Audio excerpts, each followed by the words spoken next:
La circulaire ministérielle a provoqué une véritable levée de boucliers chez les parents d'élèves. Et les réseaux sociaux se sont enflammés sur le sujet. Cette vidéo, parmi d'autres montrant un cours d'éducation à la sexualité dans une école primaire, a choqué certains parents. Son pénis s'est mis à grandir et rapetisser, et puis quelque chose de gluant en est sorti. Qu'est-ce que ça veut dire, ça? Je crois que c'est du pipi. Alors, tu penses que c'est du pipi? Qu'est-ce que vous en pensez, les autres? Je pense que c'est du sperme.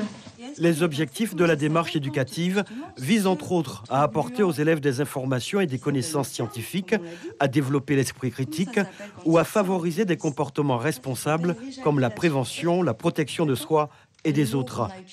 Des intentions loin de rassurer les parents hostiles à la loi. Je trouve que c'est trop tôt, c'est un peu trop tôt pour les enfants. Parce que déjà, les enfants, ils évoluent très très vite avec l'Internet, les réseaux sociaux. Et en plus, l'inculquer à l'école, je trouve que non. Pour moi, je ne suis pas de cet avis. Les enfants, pourquoi ils devraient apprendre ça à cet âge-là? Pour moi, c'est pas important. C'est pas ça qui vont les faire avancer à l'école. Je suis totalement contre. Franchement, je trouve ça inadmissible qu'on puisse enseigner l'éducation sexuelle à de jeunes enfants. À la rigueur, qu'on aborde la question à partir de 11 ans, lorsqu'ils sont CM1, à partir de 10 ans. Donc voilà, à ce moment-là, ils ont un peu plus de réflexion. Mais un petit enfant de CP, c'est un peu donner plus d'idées aux petits à faire justement, à essayer, à mettre en pratique certaines choses. Des avis formalisés par certains parents après la lecture d'une vidéo sur les réseaux sociaux ou après une discussion avec d'autres personnes. J'ai entendu parler par des personnes et je suis d'accord avec ces personnes-là. Mon avis, c'est sur ce que les réseaux disent aussi.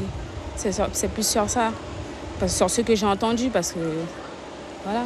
Est-ce que vous avez été vérifié le contenu de la loi? Non, j'ai pas encore été vérifié.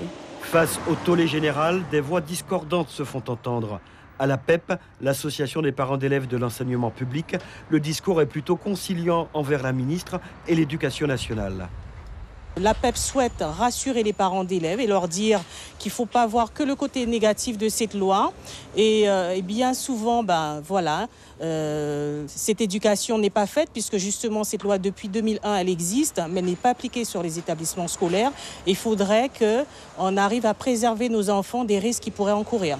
Nous restons quand même vigilants par rapport à la méthode que ça sera appliqué et nous souhaitons quand même que monsieur le recteur de Guyane associe les parents justement à cette décision et à son application.